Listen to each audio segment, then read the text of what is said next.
a continuar con el programa y vamos a empezar la primera sesión que está vinculada con la colección de microalgas y generación del conocimiento. Para ello contamos con la presentación de Ignacio Moreno, responsable del proyecto en el CSIC IGMA. Bienvenido, Ignacio, cuando quieras. Pues muchas gracias por asistir a esta reunión. En el Instituto de Ciencias Marinas de Andalucía teníamos como tarea principal la actividad 1, nos centramos en la actividad 1, que era la bioprospección y establecimiento de una colección transnacional de nuevas cepas de microalgas de rápido crecimiento. Bueno, yo no quiero empezar esta ponencia sin tener un recuerdo para Luis Lubián, que fue ayer precisamente hizo 3 años que nos dejó y fue el investigador con quien contó primero Rosa León para este proyecto. A su lado están, a la izquierda en la fotografía, Cristina González García y sentada abajo Ana García Fuentes, que son las dos doctoras, bueno, Cristina es casi doctora, Ana sí es doctora ya, que han estado contratadas y se han llevado la parte del león del trabajo de aislamiento de microalgas y de mantenimiento del cultivo mientras han estado contratadas y como ya os contaré un poquito más adelante, han hecho un trabajo magnífico, estupendo. Esmeralda García Ramos Nieto es una técnico que comparto con otro investigador en mi instituto y que es quien actualmente mantiene la colección de microalgas Algarret y también está haciendo un trabajo magnífico. Aunque no estaba escrito al proyecto, tengo que nombrar también a José Antonio Marín Muñoz, que es quien me ha ayudado con la muy farragosa burocracia que implica el proyecto Algarret, que si no fuera por él yo estaría en un psiquiátrico o en la cárcel o en un establecimiento penitenciario psiquiátrico, las dos cosas. Así que mi agradecimiento para ellos dos y también a los miembros del Grupo de Operaciones de Campo del Instituto de Ciencias Marinas de Andalucía, Antonio Moreno Muñoz a la derecha y David Roque Atienza a la izquierda, que han facilitado enormemente todas las labores de muestreo que hemos realizado. Y hemos hecho muchos muestreos. Decía en la presentación que eran 40, realmente hemos abarcado desde el Cabo de San Vicente hasta Trafalgar todo el arco suratlántico peninsular, con muchos más muestreos, claro, en la zona más cercana al instituto, a la bahía de Cádiz, y en total han sido 70 puntos de muestreo. 11 en el Algarve, 9 en Huelva, 11 en la parte de Costa Ballena más cercano a Rota, 12 en la bahía de Cádiz desde costa, otras 12 desde embarcación neumático en la bahía de Cádiz, 5 cerca del poblado de Santipetri y otros 10 en el entorno de Trafalgar.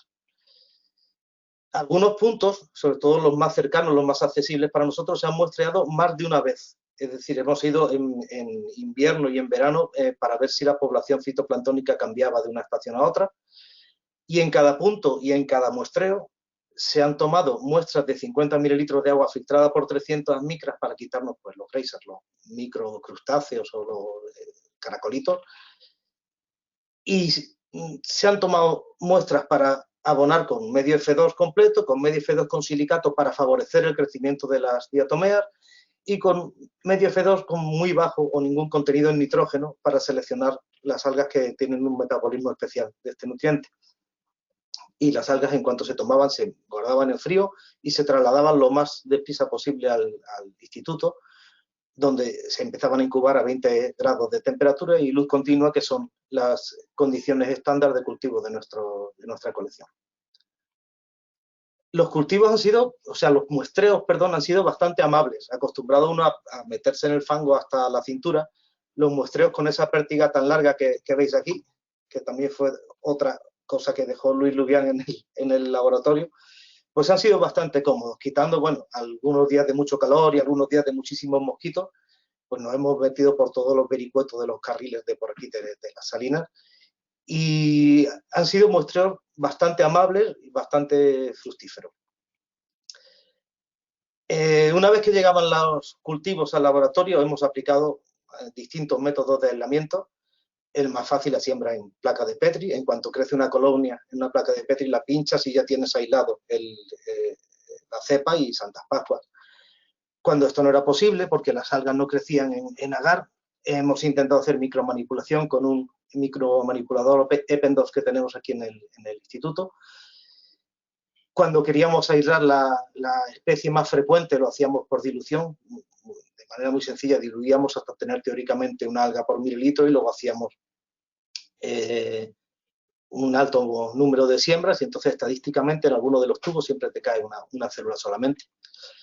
Hemos aplicado también selección química con dióxido de germanio para evitar o para eliminar las diatomeas, o con antibióticos antiprocariotas o antieucariotas en cada caso para seleccionar un grupo de algas determinado. Y también hemos usado con las distintas taxias, la distinta capacidad que tienen algunas microalgas para moverse a favor de ciertos gradientes. Por ejemplo, aquí tenéis uno de los ejemplos es cómo aislar algas que se mueven de un cultivo que está contaminado con nanos. Los nanos son pequeñas algas cocales verdes que no se mueven y que crecen muy rápidamente y normalmente te invaden los cultivos y es muy difícil quitarlas. En este caso lo que hacíamos era conectar un medio fresco abonado con un medio de cultivo con las algas no abonado, que poníamos además en oscuridad, y conectar los dos con un pequeño tubito, entonces las algas que nadan pues se van de uno a otro. Esto que parece tan simple y tan fácil, y en teoría funciona bien, la verdad es que hay que tener mucho arte y ser muy fino a la hora de hacerlo, y ya digo, Ana y Cristina lo han hecho perfectamente y les ha funcionado todo esto. Sobre todo Cristina González ha sido encargada de comprobar mediante citometría de flujo que nuestros cultivos eran unialgales. Aquí tenéis un cultivo mezclado de tetraselmis y una criptofita, y cuando se aísla la criptofita, que además se ve bien por otro láser, se ve una mancha solamente. Entonces podíamos comprobar la unialgalidad de los cultivos una vez que estaban bien aislados. Una vez aislados los cultivos, los escalábamos hasta un volumen final de aproximadamente 20 litros, los centrifugábamos con un clarificador de fangos que tenemos en el instituto, que a veces era el infierno funcionando, pero nos ha resuelto la papeleta. Lo llevábamos a volúmenes pequeños, lo lavábamos con formiato amónico para retirar la sal, y a partir de ahí lo liofilizábamos, lo congelábamos a -80 y lo liofilizábamos, y ese polvo liofilizado es lo que después hemos transferido a los distintos partners del alga red. Si no recuerdo mal, Rosa, el número de cepas aisladas previstas máximo en el proyecto era de 30, siendo optimistas, y ahora mismo el número de cepas que tenemos en la colección, manteniéndolo rutinariamente, es de 130. O sea, nos ha ido muy bien. Estas cepas se conservan en tubos de 5 mililitros por duplicado en cámaras diferentes para que no haya accidentes, y se renuevan entre cada 10 o 15 días.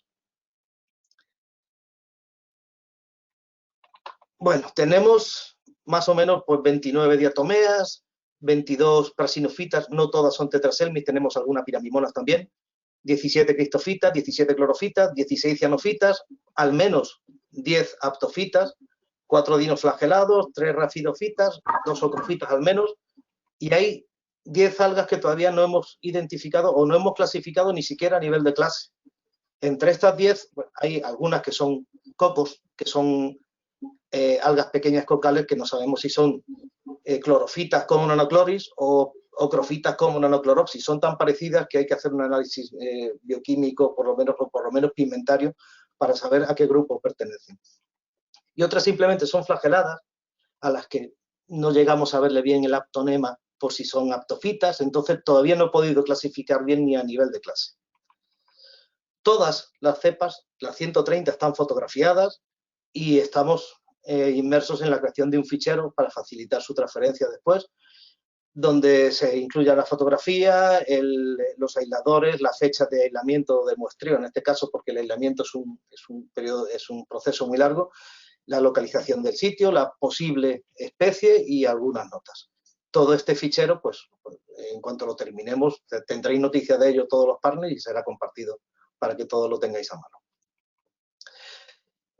Tenemos cepas muy diversas. Tenemos una ciclotela que probablemente produce púa o pufas y que da cultivos muy limpios, de estos que les gusta a la gente que cultiva microalgas, porque ni precipita mucho, se mantiene muy bien en la columna. Son cultivos que se ven brillantes a la vista.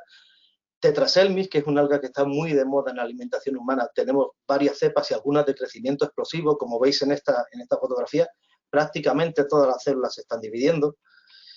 Tenemos alguna campeona también, esta es la cepa 111, no sabemos exactamente lo que es, podría ser algo parecido a Isocrisis, pero son células más grandes que Isocrisis y dan cultivo de ese tono café con leche que tanto le gusta a Pedro Cañabate cuando ve un tubo bien densito. Tenemos 130 cepas, no os quiero aburrir, ya cuando tengáis el fichero os pondré las notas y os contaré de cada una cómo las tenemos aisladas. Nos queda un último paso, que es la transferencia de cepas al Banco Español de Algas. Tengo que hacer un último cribado, hay 3 o 4 tubos que todavía no están completamente aislados, que parece que tienen algún tipo de contaminación.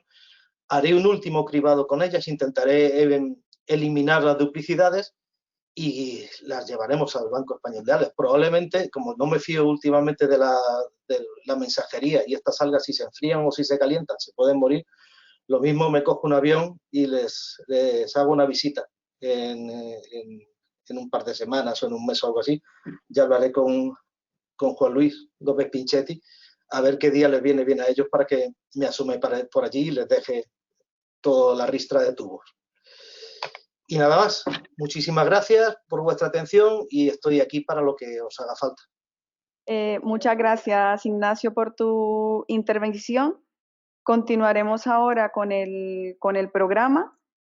Y para ello contamos con la colaboración de Juan Luis Gómez Pinchetti, quien es responsable del Banco Español de Algas de la Universidad de Las Palmas de Gran Canaria. Buenos días, Juan Luis. Bueno, buenos días a todos.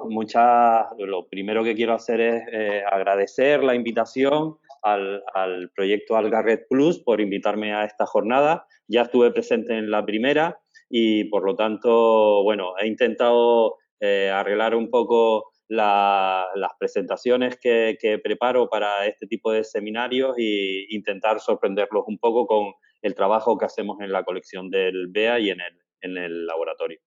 Bueno, yo he querido un poco titular la presentación lo que es la conservación de la biodiversidad y sus posibilidades biotecnológicas, que va muy en línea con lo que serían los objetivos del proyecto AlgaRed Plus, y voy a describir un poco cuál es pues nuestra estrategia de trabajo en este laboratorio. Bueno, el Banco Español de Algas es una infraestructura de la Universidad de Las Palmas de Gran Canaria que está gestionada por la Fundación Parque Científico de la Universidad.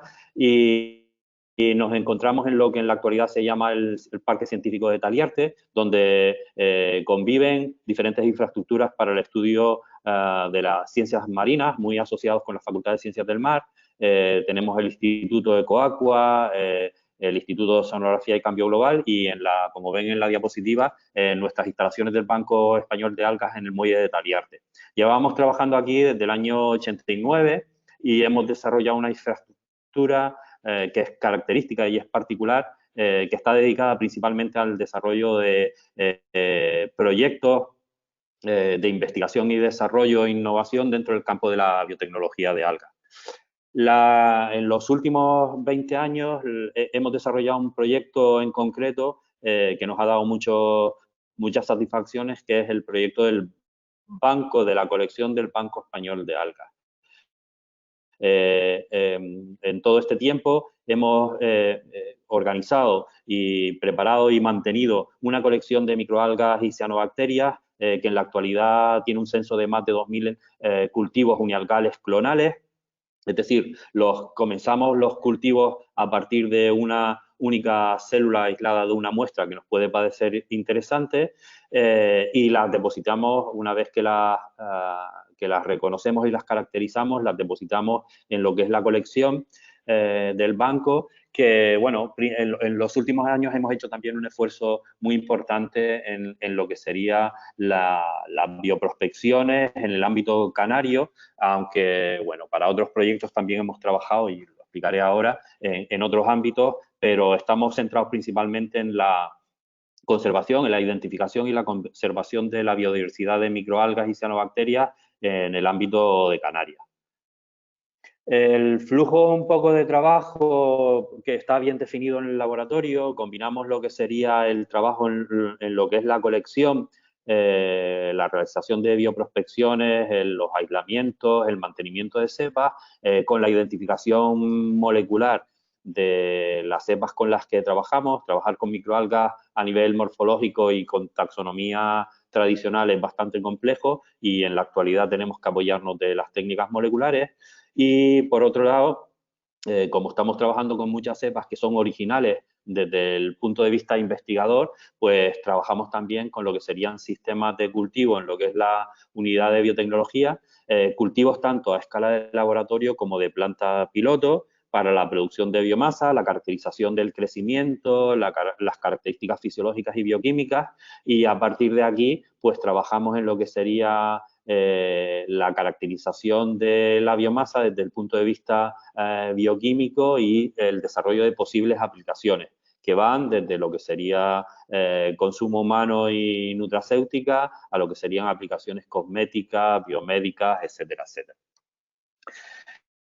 Por lo tanto, el trabajo con la colección también está dirigido un poco a lo que son las líneas estratégicas de trabajo de lo que sería nuestro centro de investigación, que se basan en 5 puntos fundamentales. Lo que sería la conservación de la biodiversidad en el campo de las microalgas y las cianobacterias, lo que sería la identificación de las especies aisladas.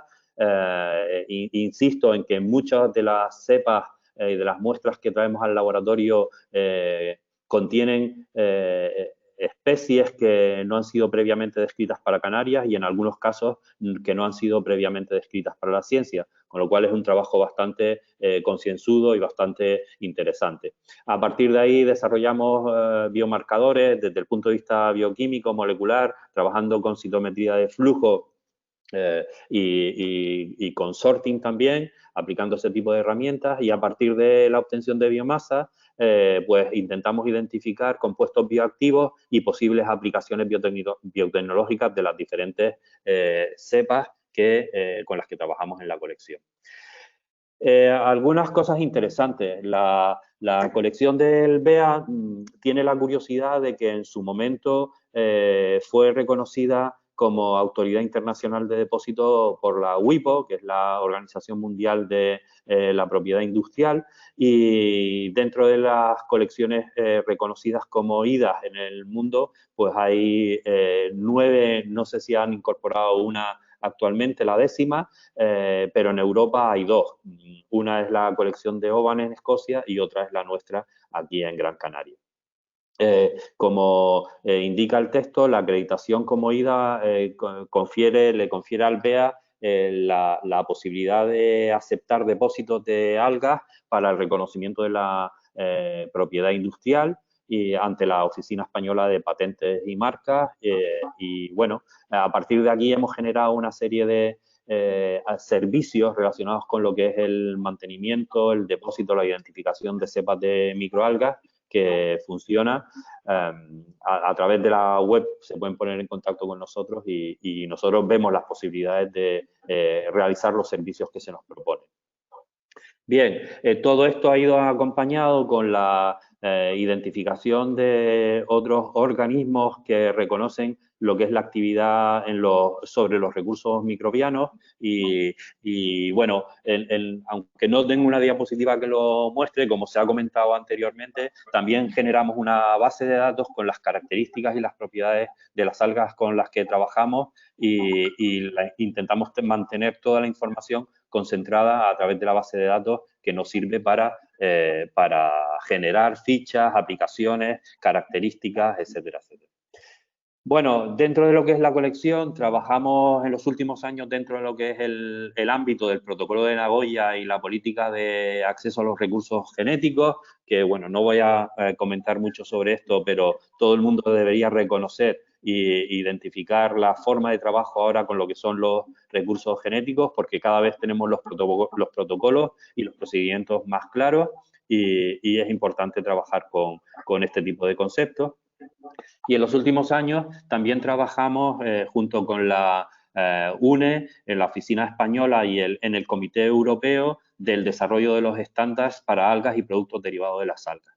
Esto lo reseño porque es importante, en el futuro será importante para todas las empresas y centros de investigación que trabajen con este tipo de desarrollos, porque al final la publicación de las diferentes normas que van a ir apareciendo en los próximos meses dará lugar un poco a la regulación europea en materia de lo que sería el trabajo con algas y con los productos industriales derivados de las algas.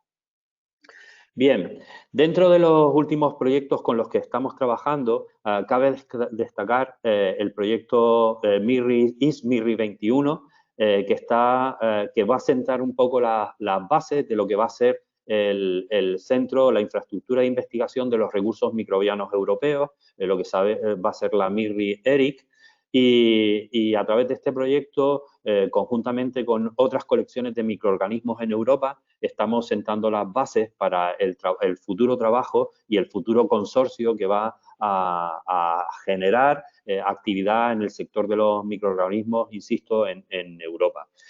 A pesar de que gran parte de las colecciones están relacionadas con bacterias, hongos, levaduras, consideraron en su momento que el tener un recurso como podría ser una colección de microalgas en Europa podía ser importante, y nosotros estamos situados dentro de lo que es la estructura y los desarrollos que se van a generar dentro del proyecto o de la infraestructura MIRRI, dentro del nodo español, en el que conviven principalmente lo que sería la colección de cultivos tipo de Valencia y la conexión nuestra del BEA en lo que serían microalgas y cianobacterias. Para que se hagan una idea de cuál es la tendencia y el objetivo fundamental de lo que es MIRRI, pueden ver en esta diapositiva el listado de productos y servicios que se van a generar o que van a aportar cada una de las colecciones y las infraestructuras que van a formar parte dentro de lo que es MIRRI. El potencial de la infraestructura va a ser tremendo y nos va a permitir trabajar con detalle, con el punto de vista, desde el punto de vista del desarrollo futuro en este sector, va a ser un potencial realmente importante.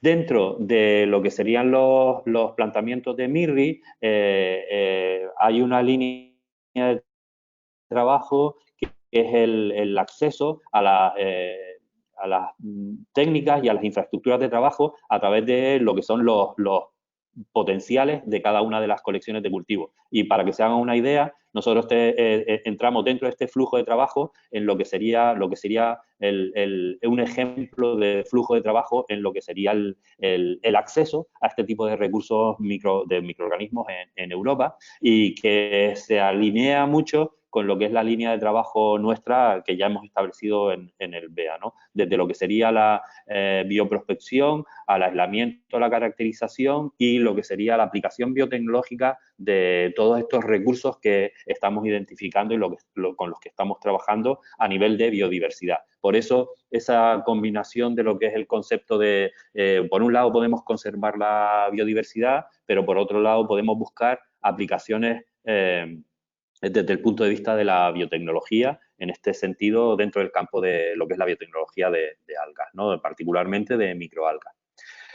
Bueno, aunque ya hemos visto un poco cuál es el trabajo dentro de lo que es la propia colección, también tenemos acceso dentro de lo que es la infraestructura a lo que son sistemas de cultivo, tanto a escala de laboratorio como a escala experimental. No son sistemas industriales, pero sí nos sirven para caracterizar desde el punto de vista de lo que es el crecimiento y la producción las diferentes especies que vamos caracterizando en el laboratorio. Tenemos acceso a pequeños raceways de pequeño volumen, a algunos fotobioreactores, y vamos valorando desde el punto de vista aplicado todas estas cepas que vamos identificando en lo que es el laboratorio.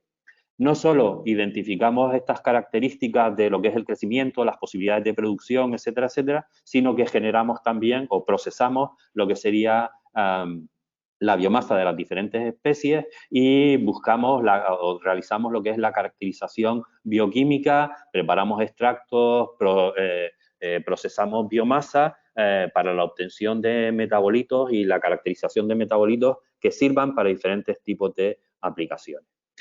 En este sentido, pues algunos de los proyectos que combinan esa conservación de la diversidad y la caracterización de la diversidad con lo que sería el desarrollo de bioindustrias en el ámbito de la Macaronesia, pues por ejemplo estamos trabajando en el proyecto, comenzamos con el proyecto Interreg, MAC Interreg Rebeca, y ahora continuamos con el Rebeca CCT, que va a generar un poco lo que es la consolidación de la red, la certificación y la transferencia dentro del ámbito de la Macaronesia, que incluye pues las colecciones que se han ido desarrollando en Azores, Madeira, Cabo Verde y la costa de Mauritania, conjuntamente con un poco las bases que nosotros teníamos establecidas en nuestra colección en el Banco Español de Algas.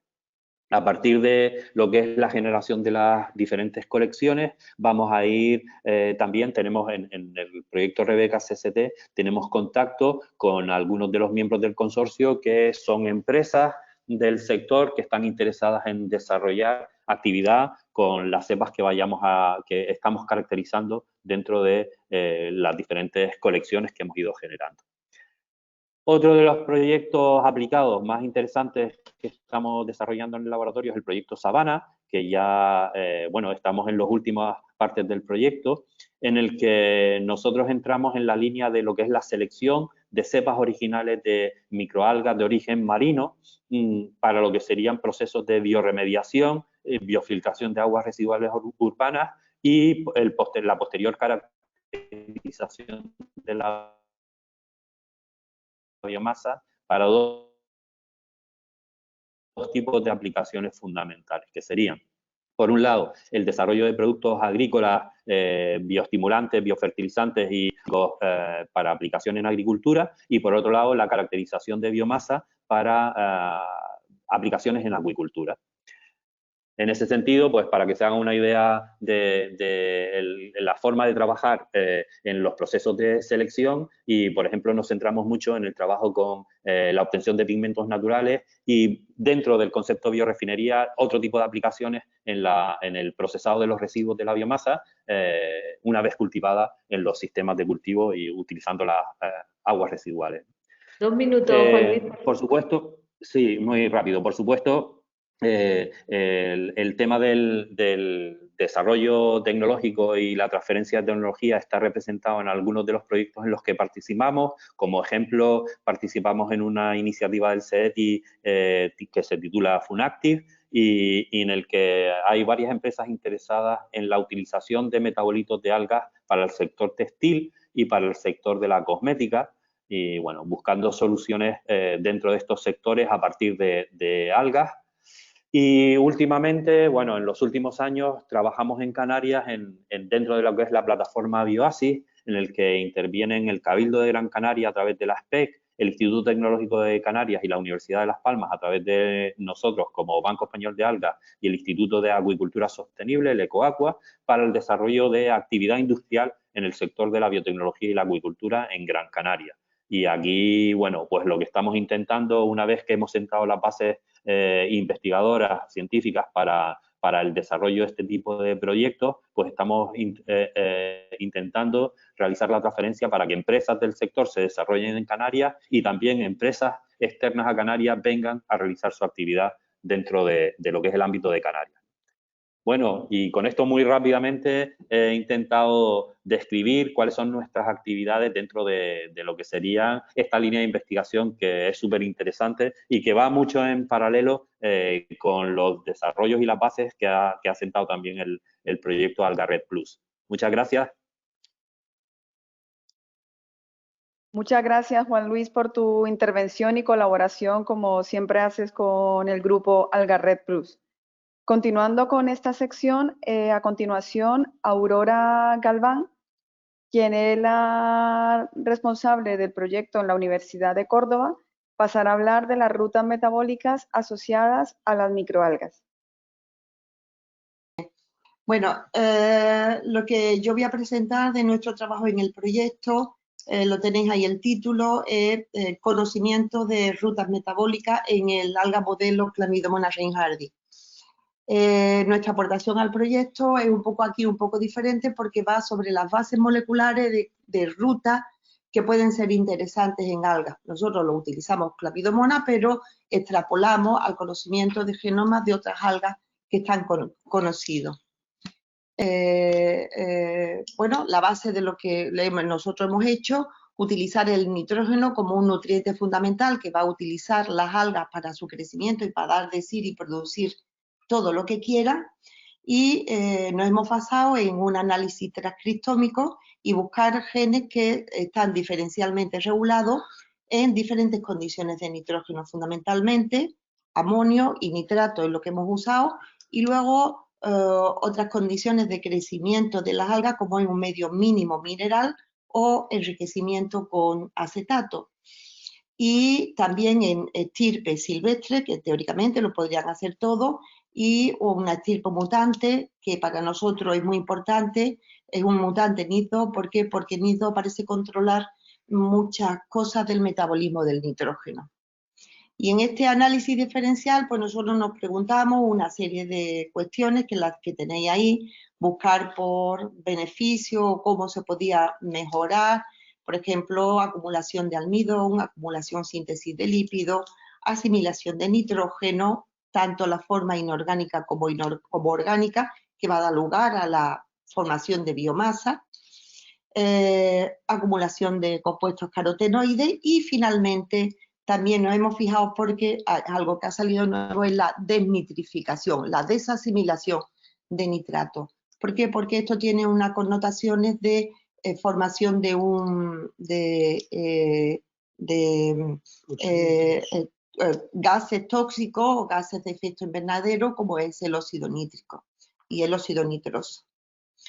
Bien, en este análisis transcriptómico nosotros encontramos pues un montón de genes diferencialmente regulados, unos 3.000 genes en medio mínimo, que es una situación mucho más compleja, y unos 300 genes en medio con acetato, en medio TAP. Y bueno, pues esos genes se clasificaron en una serie de clústeres a los que yo me voy a dedicar fundamentalmente a dos clústeres, el conocimiento en estos dos clústeres. Uno serían los que serían downregulated, que se inhibe en respuesta a nitrato, y este efecto estaría mediado por el gen regulador NIS2, y la cosa contraria, aquellos que son upregulated, que se estimula en presencia de nitrato, y esto está mediado por NIS2. Bien, además de los genes que están participando en rutas metabólicas, también nos fijamos en factores de transcripción que estarían regulando muchas de estas rutas. Y aquí tenemos, pues, cómo sería la clasificación. Bueno, esto es cuestión de números. Y yendo un poco más al detalle, nos fijamos primero en un primer clúster. Es el clúster de un clúster en donde estaban recogidos los genes conocidos en Clamidomonas que están involucrados en el scavenger de nitrógeno, en la utilización fundamental del nitrógeno orgánico. Y esto, el patrón de expresión característico es porque se regulan negativamente por nitrato y NIS2, ¿vale?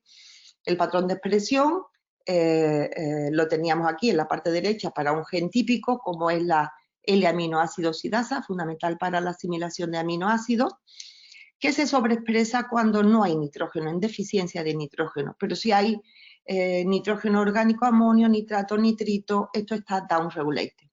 Es decir, esto es curioso porque en esta agrupación de genes tenemos genes para la asimilación de purina, pirimidina, asimilación de amonio, pero de alta afinidad, urea, acetamida, aminoácido, etcétera. Es decir, nitrógeno orgánico. Y esto es importante porque pues, en los ecosistemas y sobre todo a lo mejor en aguas residuales el contenido de nitrógeno orgánico es muy alto. Entonces, utilizar algas para limpiar esas aguas residuales es importante, saber qué alga o cómo esto se podría hacer. Bueno, lo interesante es que el nitrato per se, y eso lo hacemos con una estirpe mutante de nitrato reductasa, pero que tiene el gen regulador NIS2, hay una inhibición del crecimiento ¿vale? No pueden utilizar el aminoácido si hay nitrato. Lo tenéis aquí, aquí, aquí y aquí. Y además, pues, de una manera cuantitativa para 2 aminoácidos como es arginina o lisina, vemos ver que si no hay nitrato crece perfectamente, pero si hay nitrato bloquea el crecimiento. Este sería el aspecto de los cultivos y además se comprueba cómo el consumo del aminoácido se realiza perfectamente si no hay nitrato, pero en lentecido sí hay nitrato. Lo que ocurre para los aminoácidos también ocurre para el ácido úrico y para la urea. De manera que se observa esa inhibición por nitrato, tanto en un caso como en otro, pero no si carece de ese gen regulador que es el que activa esa señal, que sería un mutante NIT1, NIT2. ¿Vale? En definitiva, lo más importante de estos resultados es que Chlamydomonas, y yo creo que no solo Chlamydomonas, sino para otras muchas algas, tienen una pirámide nutricional para el nitrógeno. En la base de la pirámide estaría el amonio, que les gusta mucho, nitrato y nitrito estarían en un segundo lugar, y en la punta de la pirámide estaría el nitrógeno orgánico. Y aquí está representado, bueno, pues con aminoácidos y dipéptidos. Y además, NIT2 estaría regulando negativamente esa asimilación de ese nitrógeno orgánico. Entonces, esto es importante porque esta punta de la pirámide, aunque aquí se ve muy pequeña, es decir, el nitrógeno orgánico es una mala fuente para el crecimiento de Chlamydomonas y probablemente para muchas otras algas. Y esto algo a tener en cuenta para el uso de Chlamydomonas y de otras algas para la depuración de algas. Además, hay que tener en cuenta que esta punta de la pirámide no solo están los pocos aminoácidos y dipéptidos que nosotros hemos probado, sino que existen una gran cantidad de compuestos orgánicos que están en aguas residuales. Entonces, la pregunta de aquí ¿es posible cambiar esta pirámide para hacer eficiente Chlamydomonas y algas, para que pueda depurar, para que pueda asimilar ese nitrógeno orgánico para obtener biomasa? Bueno, la respuesta es sí, existen diferentes procedimientos. Yo en muchos de ellos no me voy a detener, os voy a mostrar, por ejemplo, algunos. Por ejemplo, la utilización de aminoácidos. Chlamydomonas podría utilizar muchos de los aminoácidos, algunos dipéptidos y tripéptidos, ¿vale? A través de una enzima periplásmica. Curiosamente, Chlamydomonas la tiene en el periplasma, o sea que está liberando estas cosas al medio, lo que produce. Y el enzima lo que hace es esta reacción, desamina el aminoácido, produce un cetoácido, amonio y agua oxigenada. El aminoácido lo utiliza para crecer, pero curiosamente el cetoácido no lo usa, lo deja como algo de señal en el medio. En definitiva, Chlamydomonas podría utilizar a través de esta enzima LAO muchos aminoácidos para crecer, para obtener biomasa, y algunos dipéptidos y tripéptidos. Luego hay otro montón de cosas que son desconocidas, que tienen naturaleza aminoácidica o peptídica, que Chlamydomonas no puede utilizar. Aquí tenéis algún ejemplo, por ejemplo la prolina o la glicina la utiliza muy mal, o la triglicina, o el tetripéptido, leucina, glicina, es decir, hay muchas cosas que Chlamydomonas o bien no utiliza por ella sola o la utiliza muy mal, muy mal. Entonces, en este punto, una manera de hacer eficiente ese cultivo de algas es un procedimiento. Existe otro, bueno, de que si queréis lo dejamos para preguntas, pero es la utilización mutualística de algas que beneficien el crecimiento de Chlamydomonas. Y aquí lo tenemos, hemos empezado con estirpe Methylobacterium. ¿Por qué? Porque de una manera natural nosotros la encontramos que estaba contaminando Chlamydomonas y beneficiaba ese crecimiento. Entonces veis aquí como prolina que Chlamydomonas no podría utilizar por ella sola en los cocultivos con Methylobacterium aquaticum, crecen perfectamente, o nódula también crece perfectamente, o como otros dipéptidos y tripéptidos mejoran el crecimiento del alga Chlamydomonas. ¿Qué es lo que está ocurriendo en esta actividad mutualística? Pues bueno, aquí tenemos otro ejemplo. Niclamidomona crece sola con, por ejemplo, con prolina o mal con dipéptido y tripéptido. Los monocultivos de la bacteria tampoco crecen, pero cuando están en cocultivos crecen perfectamente. Entonces, ¿qué es lo que está ocurriendo? En el caso de Aquaticum con clamidomona y en el caso de prolina, porque esto es algo complicado porque cada aminoácido péptido, dipéptido, para entender qué es lo que está ocurriendo en la base molecular es diferente y es complicado. Pero en este caso lo que habría es un intercambio de carbono por nitrógeno. En el caso de la prolina, el alga proporciona carbono a la bacteria en forma de glicerol y la bacteria proporciona nitrógeno a Clamidomona en forma de amonio. Este es un poco el resumen de esta actividad mutualística entre Clamidomona y la bacteria, intercambio de carbono por nitrógeno. Bien, lo que es curioso es que la LAO ya he dicho que desamina el aminoácido, el dipéptido o tripéptido, se comería el amonio y está dejando el cetoácido. Este cetoácido puede ser, además también, puede ser una fuente de carbono interesante para la bacteria mutualística y además este cetoácido en una reacción espontánea no enzimática con el agua oxigenada puede formar ácidos carboxílicos.